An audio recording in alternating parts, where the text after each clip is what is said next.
Ok. Perfecto. Don Michael, vea, yo quiero, antes de iniciar la entrevista, como ponernos un poco en contexto de qué es lo que yo quiero lograr. Ujú, El punto es que yo estoy preparando un reportaje que va muy enfocado en cómo la población adulta mayor va a duplicarse en Costa Rica próximamente, en cuestión de años. Y eso también va a provocar la disminución de población, entonces, de población joven. Costa Rica ahorita tiene 5,2 millones de habitantes y en cuestión de unos años, llámese 20 años en adelante, va a pasar a 3,4 millones, ¿verdad? En ese descenso. Hay cosas, hay implicaciones que tiene este fenómeno de disminución de población, como por ejemplo, va a haber más población adulta mayor, entonces, ¿cómo va a impactar eso el sistema de pensiones, ¿verdad?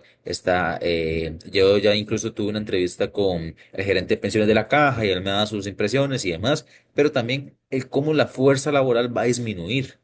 Entonces, ya son impactos económicos que a mí me gustaría pues abordar en esta entrevista. Así que va a sonar raro que yo le diga esto, pero incluso tengo dudas de cuál podría ser la primera pregunta. Como cuál se podría No, ser, no. si enfocarlo en adultos mayores, enfocarlo en jóvenes, pero verás que sí, sí es un tema que se las trae, como dicen. Sí, es que vamos a ver. eh, y te comprendo totalmente cuando me dices que tienes dudas con la primera pregunta, porque el tema se presta para muchas cosas. Ujú. Entonces podemos ya generar y generando diálogo, y usted que es el experto ahí, conforme a lo que yo estoy diciendo, pueden surgir ciertas preguntas. Sí, sí, correcto. Quizá podemos empezar, por favor, por la parte de la población adulta mayor, del sistema de pensiones va a tener más personas, se va a ocupar diferentes estrategias, etcétera. Pero entonces, desde la parte económica, desde la parte de la economía, desde esa parte experta, ¿cómo es estas implicaciones en el sistema de pensiones con más población adulta mayor? Llámese el doble de personas adultas mayores. Vamos a ver, y ya lo has estudiado y bien me lo comentabas en ciertos aspectos. Eh, el problema principal, o el eje principal es la sostenibilidad de ese sistema de pensiones, ¿verdad? ¿Qué es lo que alimenta, digamos, el sistema de pensiones actual? Nosotros tenemos diferentes tipos de esquemas, pero por ejemplo, si hablamos del régimen de invalidez, vejez y muerte, que viene de un aporte muy significativo de la parte, digamos, laboral de los trabajadores. Al aumentar los niveles vamos a, dame un segundo, dame un Sí, segundito, que señor. aquí me están Sí, interrumpiendo, señor. dame un toque.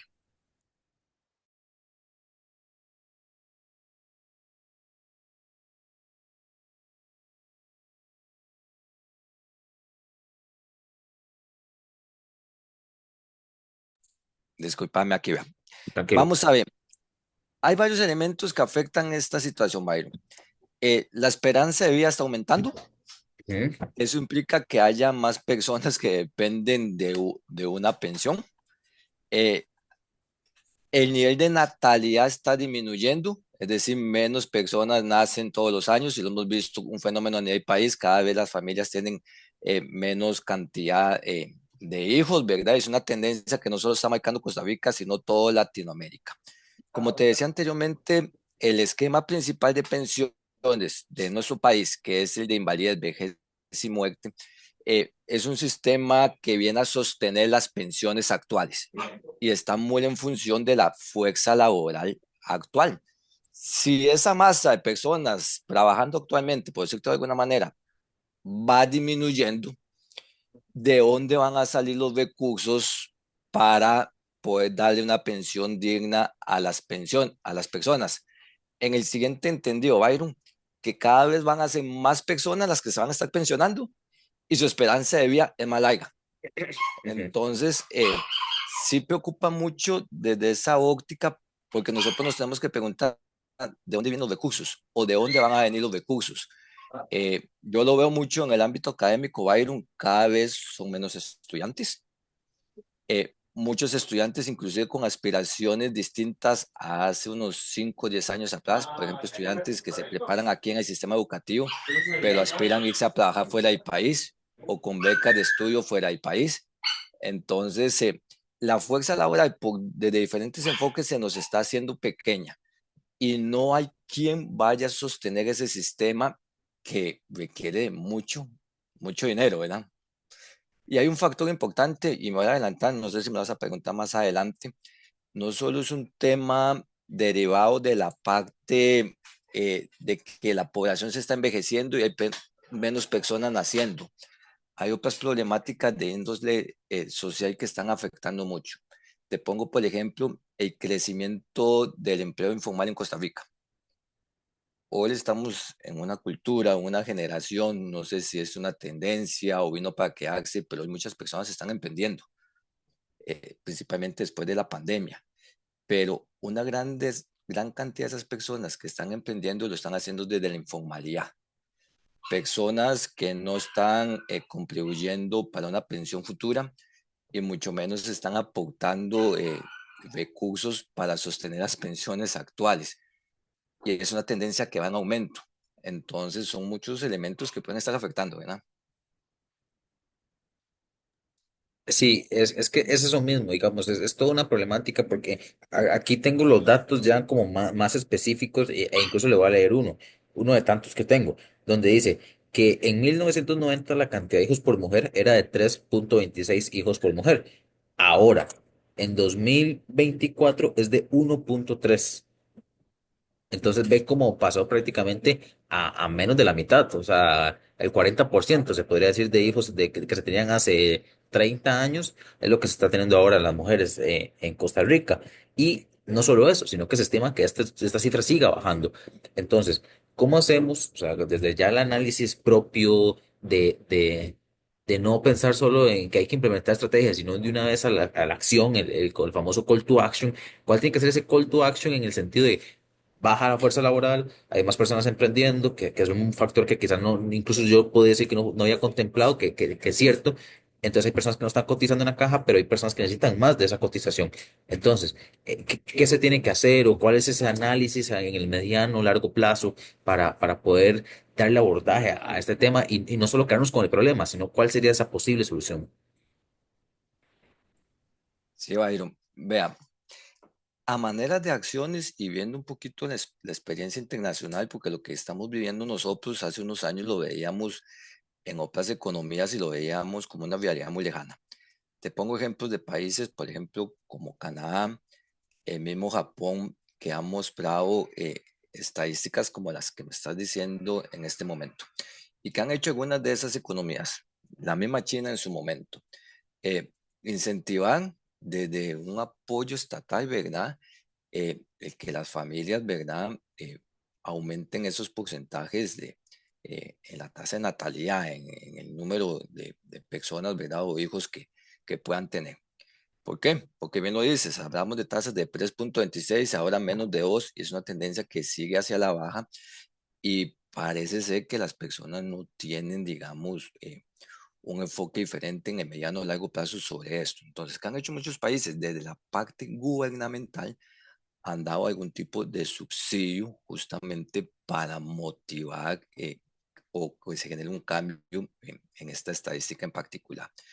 Pero como te acabo de decir, son economías muy grandes, muy desarrolladas, que tienen un aparato estatal con finanzas públicas sanas y muy estables, que no es la realidad de nuestro país. Nosotros estamos viendo que nosotros venimos saliendo de un déficit fiscal que ha costado bajar esa tasa del déficit y que hoy por hoy estamos en una temporada a nivel país, a nivel gobierno de mucha austeridad económica. Entonces no veo en el mediano plazo una opción desde ese punto de vista, pero ya lo han hecho otras economías. ¿Qué otras alternativas han hecho estos países en su momento? Promover, digamos, la llegada de migrantes de otros países que vengan a compensar esa fuerza laboral que no se está generando acá. Profesionales desde puestos operativos hasta puestos profesionales que vayan poco a poco en su momento a ocupar esos espacios, Byron, que van a quedar vacantes. Es que vamos a tener escasez de profesionales de diferente índole y si no los tenemos aquí, vamos a tener que traerlos de otros lados y permitir las condiciones de que eso se... OPRO, que no es muy popular, pero entra en la mesa, digamos, de diálogo y de alternativa desde un punto de vista financiero económico, eh, subir algunos de los porcentajes de aporte que se hace actualmente en el sistema de pensiones. Porque vamos a ver, no podemos seguir con porcentajes de aportes muy parecidos a los últimos 10, 15 años, donde la exigencia o la demanda de recursos es más alta. Y eso es como funciona en cualquier empresa. ¿Qué pasa en una empresa? Si sus costos aumentan, Byron, tarde o temprano, la respuesta natural del empresario para sostenerse es aumentar precios. Porque si sus costos se están incrementando, posiblemente no va a poder sostenerse. Igual nosotros. El aporte tarde o temprano tendría que valorarse si lo que estamos aportando cada contribuyente es lo adecuado para que el sistema se sostenga. Y no es ni para resolver que usted y yo tengamos pensión, es para que se sostenga y sostengamos a los que están actualmente disfrutando de una pensión y los que en los próximos 5 o 10 años lo van a disfrutar. Entonces, alternativas, como te digo, incentivar de una u otra manera los índices de natalidad eh, para que las personas ya se motiven, ¿verdad? Desde esta óptica, en algún momento considerar traer personas al mercado laboral que no sean residentes nuestros, propiciar esas condiciones y esa cultura país que ya lo ha hecho Japón, que ya lo ha hecho Canadá, y justamente ver si realmente el aporte que se está dando en términos financieros es necesario estar modificando o generar algún ajuste en los próximos años. Eh, Como te digo, no son medidas muy populares, pero son necesarias. Sí, y vieras que usted tocó tres puntos importantes y me gustaría incluso aterrizar en eso, en el sentido de, por ejemplo, usted me habla de un subsidio gubernamental, como se hace en países de Asia, pero que usted mismo me menciona que a mediano plazo no lo ve posible. A largo plazo podría ser considerarse. Igual con promover llegada de migrantes, el subir porcentajes de aporte y demás. ¿Qué tan posible es eso en Costa Rica? Yo sé que no tenemos una esfera que, no, que nos pueda predecir el futuro, pero ¿qué tan lograble es ese tipo de cosas en Costa Rica? Vamos a ver, si lo vemos en el hoy, puede haber mucho obstáculo hacia eso, pero justamente, ¿qué es lo que tenemos que hacer como país? Ir madurando todo ese abanico de opciones para, de un mediano o largo plazo, sea parte de una acción concreta. El mediano plazo, te estoy hablando eh, de que a unos 10 años ya empezar a hacer ciertas acciones específicas. Eh, de estas tres acciones que yo te digo, en algún momento hay que valorar el tema del aporte que se está dando actualmente y si es necesario subirlo. Y creo que eso puede en su momento quizás, como te digo, no ser muy popular, pero si lo logramos promover como una estrategia país de algo que es necesario, yo lo veo factible. Lógicamente, como te digo, que haya un enfoque de comunicación en donde se hablen bien las cosas y se muestre la realidad del desafío que estamos teniendo, porque yo creo que ese es el principal problema, Byron. Se escucha una problemática, pero son pocos los que hoy están hablando de este tema. Eso se habla en las cúspides política, empresarial y ciertos sectores, pero el pueblo es ignorante de esto. Entonces, no vas a promover esquemas de incremento, ¿verdad? Eh, sobre un tema que la gente desconoce porque lo van a ver como un ataque y lo van a ver como algo negativo. Inclusive este esquema de aumentos leves, pero que pueden aumentar el nivel de ingreso, se puede hacer inclusive por, por estratos económicos. Y te lo pongo desde este punto de vista. Eh, no todo el mundo, eh, que no todo el mundo vaya a aportar en la misma proporción. No es lo mismo que nosotros dos aportemos, no sé, 2% más de nuestro salario, que nuestro salario sea, por decirte un ejemplo, un salario base, a que una persona que tiene ingresos mensuales de más de $20,000. No, no es lo mismo. Entonces, se puede crear un esquema de contribución o aumento contributivo, pero según estratos sociales. Entonces, es una manera que yo lo veo factible si la idea se maneja bien. Eh, el tema de traer personas de otros países no lo veo mal. Justamente en el momento que ya se ve la problemática, no, vamos a ver, eso no va a ser una opción, Byron, va a ser una necesidad.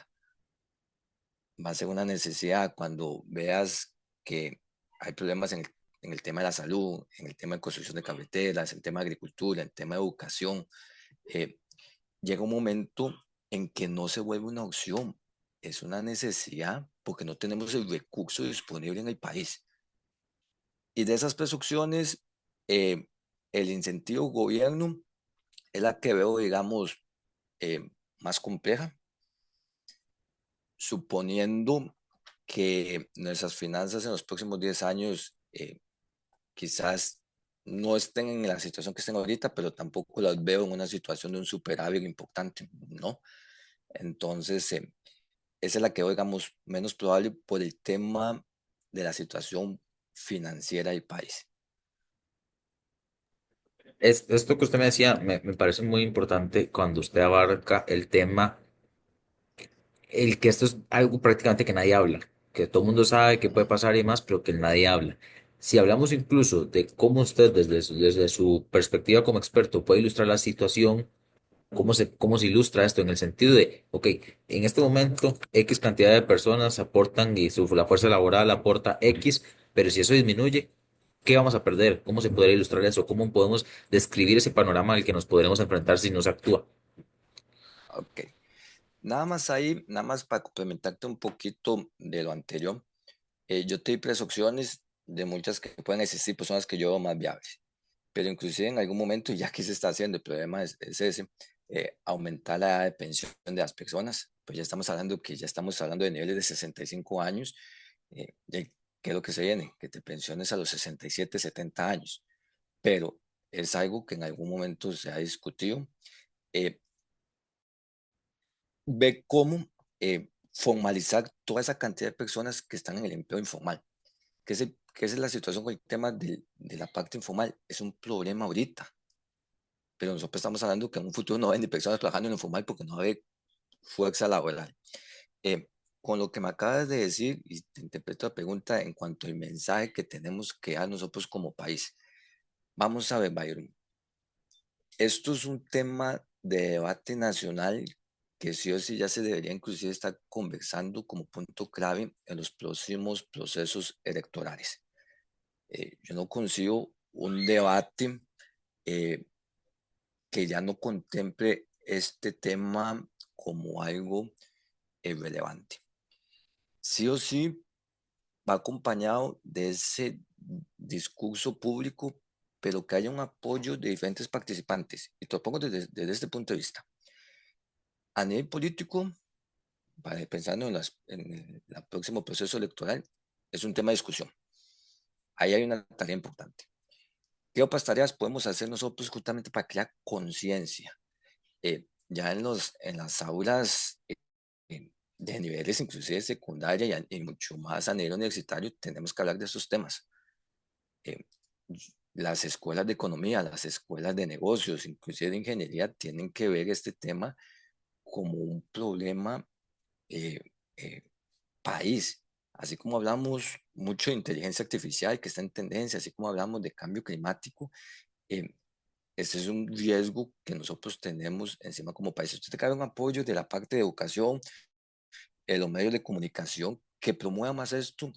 Y te soy muy sincero, Byron, hay temas país que están agobiando y uno de ellos es el tema de, lamentablemente, de la delincuencia, el sicariato y demás. Pero no es el único problema que está pasando.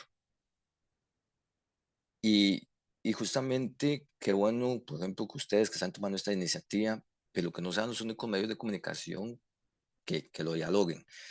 Y algo que es muy importante es que a nivel gobierno, a nivel política pública, tiene que haber campañas de concientización en esos temas. Así como cuando sale una vacuna o cuando sale algún tipo de publicidad que nos motiva a todos a que nos pongamos, no sé, una vacuna contra la gripe o que cuidemos nuestra casa del dengue, se tiene que invertir en esto. Y el primero que tiene que promover campañas de ese tipo es la Caja Costarricense de Seguro Social.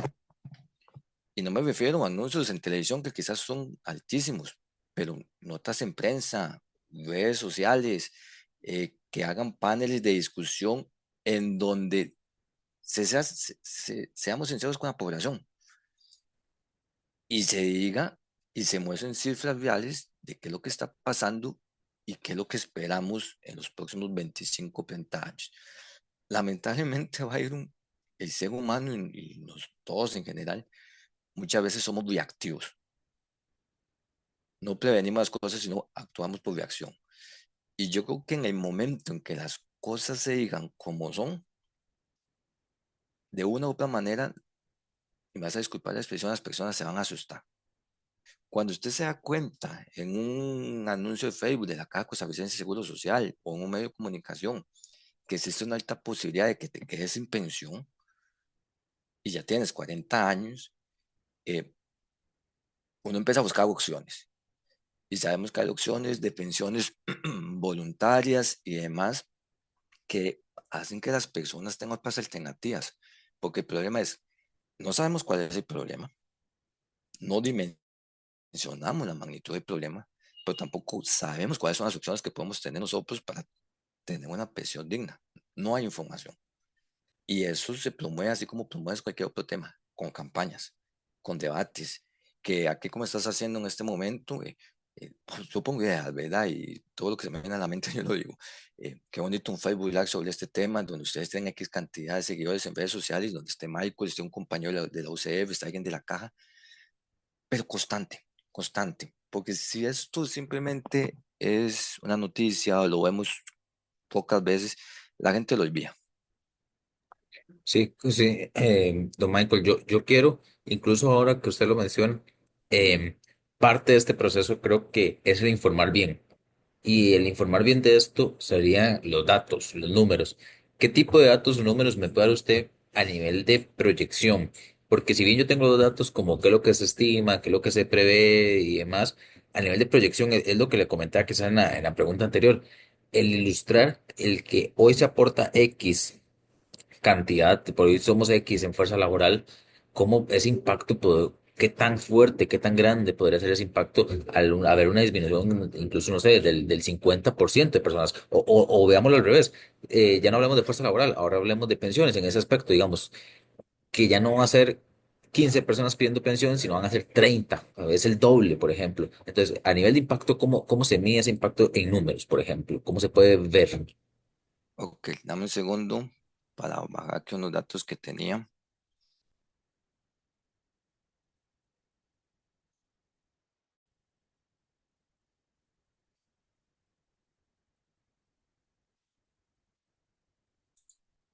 Vamos a ver, normalmente esto lo evaluamos como con datos o razones, digamos, comparativas. Hay una que tiene que ver con el número de contribuyentes actualmente en función a la cantidad de pensionados. Una cifra que normalmente siempre hemos visto es, hay 6 contribuyentes, 7 contribuyentes para 10 personas, digamos, que actualmente disfrutan de una pensión. Hoy una cifra de esas estamos hablando que podríamos estar hablando de 3 contribuyentes para sostener la pensión de 10 personas. Eh, es un rango de disminución muy importante, porque no estaba alcanzando ni el 50% del contribuyente total. Vamos a ver, hay Perdón, algunas perdón que cifras. lo Ajá, interrumpa. Es todo para ver si me aclaro, si estoy bien. Digamos que en teoría hoy hay 6 contribuyentes por cada 10 personas pensionadas. Y se podría ajá, prever de que en ese caso de la disminución pasaríamos a tener 3 contribuyentes por cada 10 pensionados. correcto. De 3 a 4 contribuyentes por cada 10 pensionados. Entonces En un estamos, lapso de cuánto. ya estamos hablando que estamos año 2025 prácticamente. Ya para el 2040, 2050 podríamos estar viendo una realidad de este tipo. Ok, ok. Sí, porque estamos hablando que muchas de las personas que hoy es el principal componente de la fuerza laboral, que son los millennials, personas que andan en este momento entre 42 años, 38 años, son los que se van a estar pensionando 2040, 2050. Y la generación que viene a sostener esto es mucho de la generación que está en este momento a nivel de escuela, a nivel secundaria o que deberían estar haciendo en este momento. Entonces, ahí es donde nosotros vemos un margen importante que eso puede hacer, Byron, que a nivel de ingresos totales por concepto de pensión, digamos, de dinero para poder distribuir entre las personas que están pensionadas, podemos ver bajas del 30 y 40% en el saldo administrado. Es mucho dinero, es bastante dinero que se tiene que distribuir en una masa de personas que van a ser aún más de las que hoy necesitan una pensión. Yo tengo, Byron, no sé si me lo permites, algunas cifras como en gráficos y demás que te puedo pasar puntuales para que puedas Sí, aportar. claro, Eh, claro. sí, perfecto. Todo eso a nivel de números y eso, por supuesto que aporta mucho más porque sí, es muy fácil decirlo, pero verlo, graficarlo, decirlo, por ejemplo, ese dato es súper importante. El 50 de personas aportándole para las mismas 10 digamos, en cuestión de 15 años. Y con una Exacto. disminución, usted me habla del 30-40% en el aporte. O sea, si Sí, antes, si se recibían, por ejemplo, 1.000 colones para pensiones al año, por ejemplo, pasaremos a recibir 700 colones, 600 colones. es que es eso. Y la masa de personas que necesitan o que van a demandar una pensión cada vez más grande. Es que Ya no veamos se desde ocupan ese. 1.000, ahora se ocupan 2.000. Y no se están recibiendo esos 1.000, se están recibiendo 600. Exactamente, exactamente. Esa es la problemática principal. Y estamos hablando también, Byron, que estamos ahorita visualizando la persona que recibe un aporte o una pensión producto de lo que ha cotizado a lo largo de su vida laboral. Pero hay muchas pensiones que vienen por un aporte estatal de personas que quizás no han cotizado durante toda su vida, pero aspiran a una pequeña pensión que hoy el Estado les contribuye y les ayuda. Ya esas personas posiblemente no van a poder inclusive disfrutar de ese beneficio, que hoy sí lo pueden disfrutar. Sí, don Michael, no, muchas gracias. Vea, yo más bien, yo sé que este tema puede ser muy amplio. Y como le digo, yo tengo datos donde desde el panorama de un economista que me hable, por ejemplo, de que esto es algo que tiene que hacerse ya en el debate público, pues, o sea, es muy valioso. Pero como le digo, los datos, entonces más bien la pregunta es, ¿los datos usted me los hace llegar o lo vamos a conversar acá, aquí mismo? Si quieres, yo te los hago llegar, si Ok, te parece, perfecto. para Sí, mandárselo bien señor. acomodadito. Sí. Más bien, no sé si hay algo que yo no mencioné que a usted le gustaría aportar en esta conversación. Vamos a ver, yo creo que hay un tema que se está volviendo, digamos, mediático y lo hemos estado escuchando en algunos medios de comunicación también, y es el tema que se está hablando de las pensiones o los fondos de pensión generacionales, principalmente en lo que es el aporte del IVOC y la gestión que hace las operadoras de pensiones. Inclusive, te soy sincero, eh, a nivel del IBM es una opción que puede tener algún sentido lógico. Y vamos a ver en qué consiste esos fondos generacionales como una propuesta que se está hablando actualmente. Todos los dineros que nosotros aportamos, Byron, esos dineros no están en una cuenta corriente de la Caja Costarricense o una operadora de pensiones. Son dineros que se invierten en los mercados de valores y se invierten en el largo plazo, 20, 25 años. Cuando hablamos de fondos generacionales, es justamente aprovechar los recursos que se tienen actualmente y ver cómo de una u otra manera podemos invertir esos dineros y generar cierta rentabilidad que permita tener un mayor dinero disponible para el pago de pensiones. ¿Qué es lo que pasa? No a todos los podemos poner en la misma canasta. Yo no puedo invertir los recursos de personas que están a 5 años de jubilarse en una inversión de 20, 25 años, porque ocupamos liquidez para los 5 años siguientes. Pero en el caso de nosotros, que todavía nos falta bastante tiempo, existe la opción de invertir los recursos empaquetando según tipos de población y edad de la población. O los que tenemos 40 años, destinamos recursos a ciertos tipos de inversiones. Los que están empezando la fuerza laboral, que tienen de 20 a 30 años, podemos hacer inversiones a 35, 40 años que implican un riesgo, porque a mayor plazo, mayor riesgo, pero hay mayor oportunidad de rendimiento.